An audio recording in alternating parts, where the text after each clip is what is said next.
buat jamaah yang baru aja bergabung, tema kita pada pagi hari ini adalah ujian rumah tangga milenial. Dan di segmen sebelumnya guru-guru kita sudah mengajarkan, Ustadz Ahmad kan sudah mengingatkan bahwa dunia ini memang tempat ujian. Jadi kalau memang sudah diuji ya sudah bersabarlah. Dan Ustazah Syifa sudah tadi memberikan kita tips gimana sih kalau misalkan kita dikasih uang bulanan nih sama suami, tapi aduh mepet banget nih gitu kan. Bersabar, disisihkan untuk sedekah dan juga perbanyak sholat duha. Dan ingat Ustadz Syam sudah mengingatkan bahwa semuanya itu adalah fana. Jadi nggak akan kalau kita dapat ujian terus tenang semuanya pasti insya Allah akan berlalu. Jamaah! Nah sekarang kita kasih kesempatan buat jamaah yang ada di rumah untuk bertanya nih. Makanya sekarang kita masuk ke dalam segmen Tanya Dong Ustadz. Kami semua tanya dong Ustaz. Ustadz Syam boleh ke tengah-tengah dong. Nih yang pertama ya Ustadz yang akan kita bacakan adalah pertanyaan dari hamba Allah nih. Ya kan? Nah tanya dong Ustadz. Iya. Assalamualaikum Ustadz Ustazah, saya mau Waalaikumsalam tanya, warahmatullahi apa wabarakatuh. hukumnya suami yang suka menyembunyikan uangnya dari istri? Dan apa betul setelah menikah suami harus menomorsatukan keperluan ibunya dibanding keperluan anak dan istrinya? Mohon pencerahannya Ustadz atau Ustazah, terima kasih. Wassalamualaikum warahmatullahi wabarakatuh.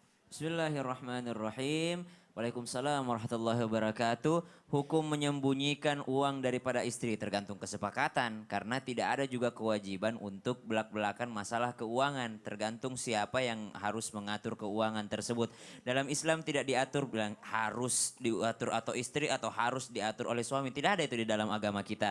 Akan tetapi dilihat daripada kesepakatan awalnya. Mungkin mudarat.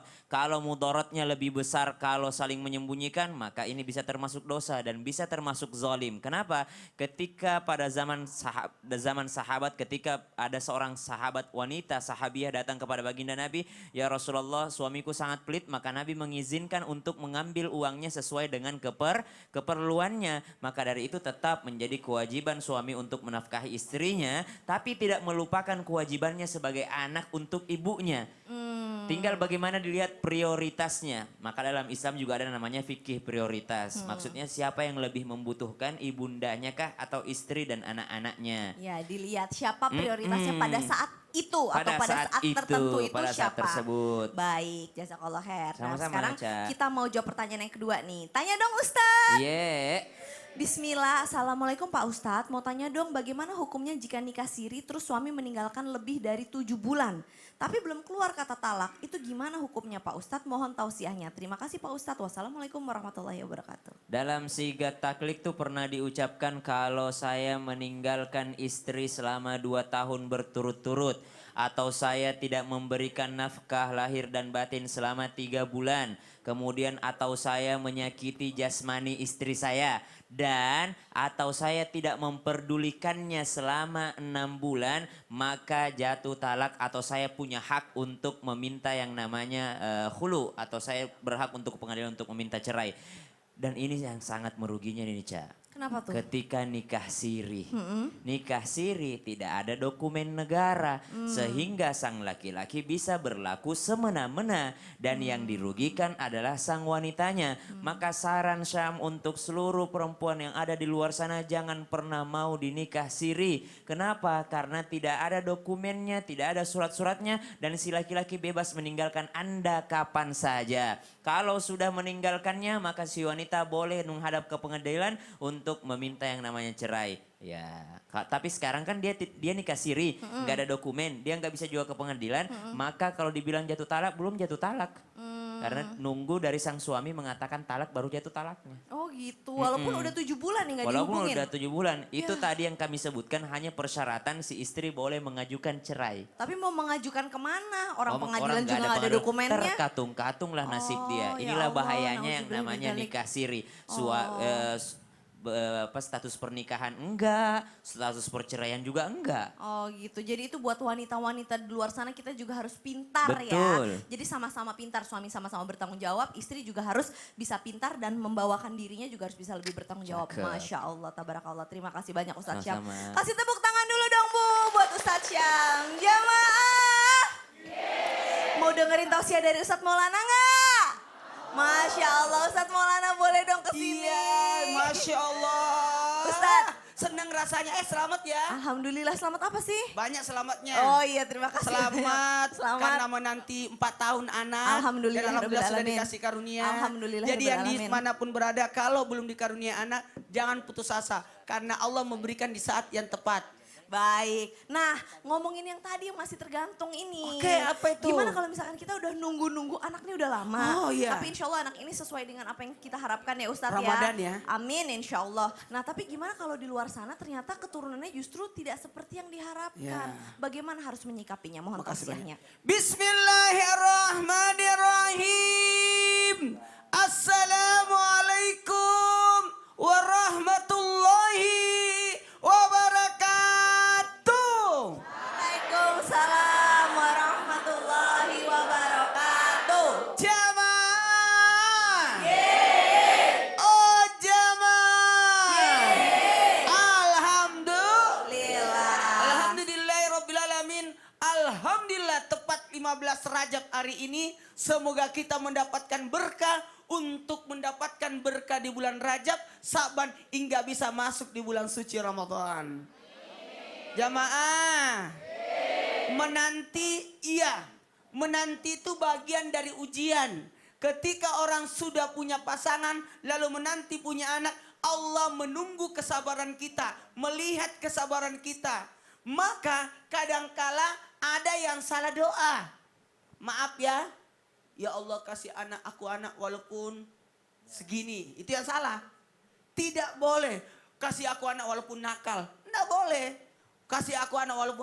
Harusnya kita tetap minta yang terbaik. Rabbi la tasarni fardan wa anta khairul warisin. Berikan yang terbaik. Dan ketahuilah ketika kita diuji dengan memiliki keturunan yang ada yang dikatakan yang kurang sempurna. Ketahuilah Allah tidak pernah menciptakan produk gagal. Sekali lagi, Allah tidak pernah menciptakan produk yang gagal. Ahsanut takwim.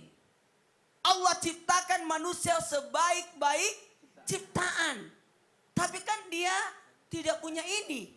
Tapi kan dia tidak punya ini. Tidak ada urusan. Itu yang sempurna menurut Allah. Mana tepuk tangannya ini? Jadi jangan pernah berkata dia maaf. Apa yang kau lihat itu yang terbaik menurut Allah.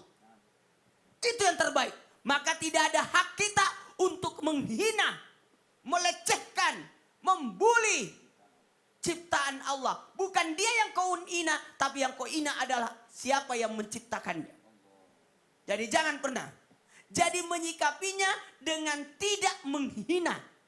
Sebagaimana orang tua, jangan justru anak ini spesial. Anak ini spesial. Bahkan saudara-saudaranya harus mendukung untuk mendampingi saudaranya yang spesial. Ibu. Ya. Bisa jadi anak-anakmu yang kau katakan sempurna jarang ada di rumah. Betul tidak? Justru yang menemanimu adalah anak yang kau anggap kurang sempurna. Justru itulah kesempurnaannya karena bisa mendampingi dirimu.